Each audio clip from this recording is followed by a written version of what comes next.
Kumusta dyan mga kasyong? Welcome back to my YouTube channel. Para sa video natin ngayon, ituturo ko po sa inyo ano ba ang copyright matching tools.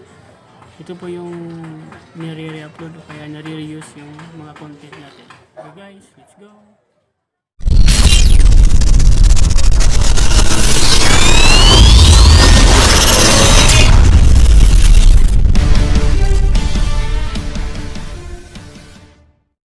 Okay mga kasyong, pupunta tayo sa Chrome. Continue tayo sa ating YouTube studio. Lalabas na ngayon ang ating dashboard. Dito tayo pupunta sa may bandang left side, sa may nakasulat na letter C.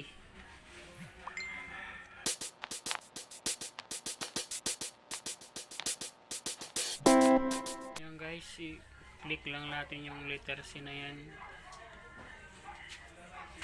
Pag na-click natin yan, doon tayo mapupunta sa page ng mga copyright channel, yung mga nagre-upload na content natin.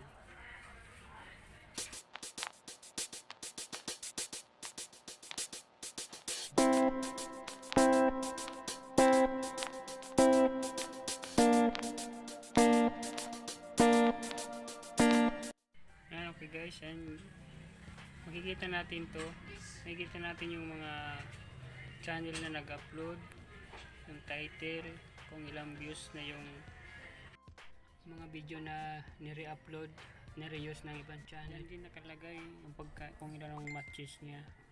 Halos 100% talagang parehas na parehas yung sa video na pag-aari mo. Dito sa right side, may tatlong frame dyan, may pagpipilian ka kung anong gagawin mo. Yung tatlong frame na yan, yung isa dyan yung archive, yung isa request to remove the video, at ang pangatlo ay yung contact the channel, kung sino man ang nag-upload ng content.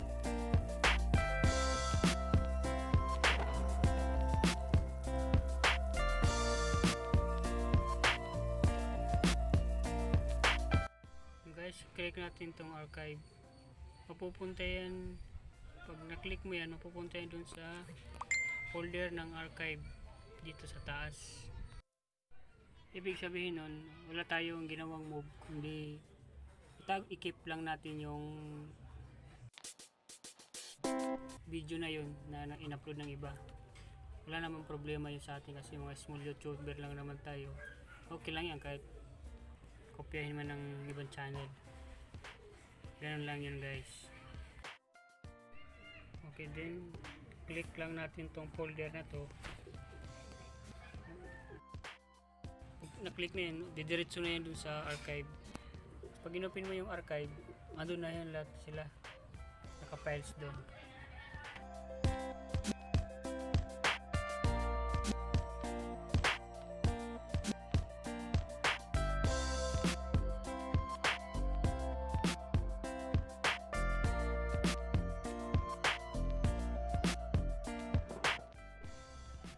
Pag na-click mo yung folder, automatic ma-open na yung archive.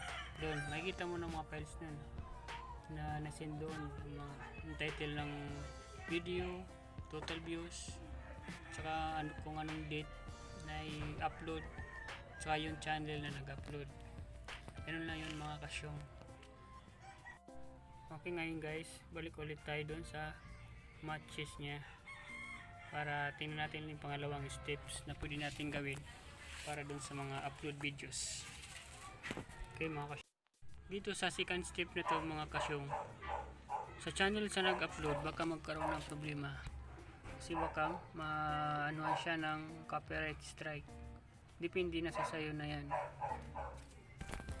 Video owner, nasa iyo ang pasya kung anong dapat mong gawin. Dito sa na to, may pipilapan ka, kailangan lahat ng box na yan, lalagyan mo kung anong required na kailangan dyan ilagay. Ilalagay mo rin dyan yung email mo, complete name, saka pipirmahan mo rin, may pirma kang gagawin dyan, saka bago mo i-submit.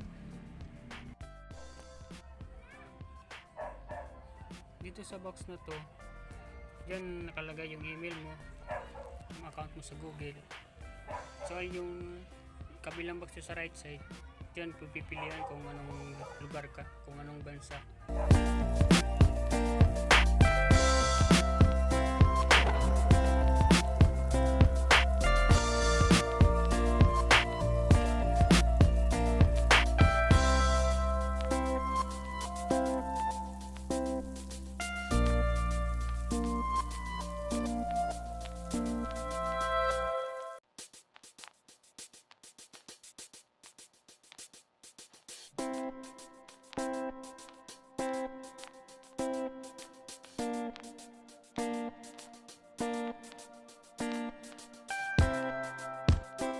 Dito sa baba guys, andyan yung title ng video na nire-request mo para i-remove.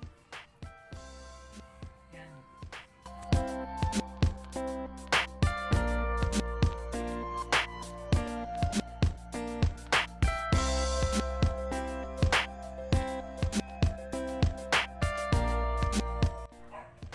And next naman guys, ito naman yung tatlong box na kailangan chikan mo silang lahat.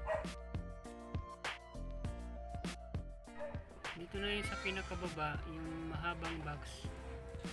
Yan ang kailangan mong perman. Kung ano yung perma mo sa mga documents mo, kailangan pares na parehas bago mo i-click ang submit. Okay mga kasyong, kung tapos na ang mga hinihinging required, pwede mo na siyang i-submit. Nag-upload naman nun, magkakaroon ng notification sa kanila na kailangan nilang i-delete ang video or magkakaroon sila ng copyright strike. Paano lang yun mga kasyong. Dito naman sa huling part na pagpipilian, ito lang naman yung kailangan kontakin mo yung channel na nag-upload. Through email, pwede mo siyang kausapin ng maayos at mainahin. Okay mga kasyong, hanggang dito na lang ulit. See you to our next video. Salamat sa panonood. See you guys. Thank you for watching.